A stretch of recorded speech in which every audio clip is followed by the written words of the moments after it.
Today I'm going to be talking about my one friend, the sodaholic that he is.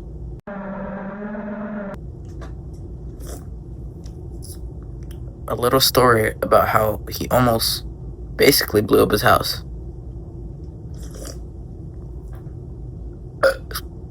Yeah.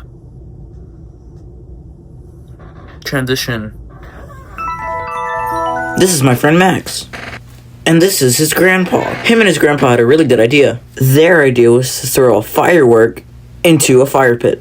After waiting a while, Max got bored, so he went into the house. After waiting a long time, the firework finally exploded. Max said his house shook.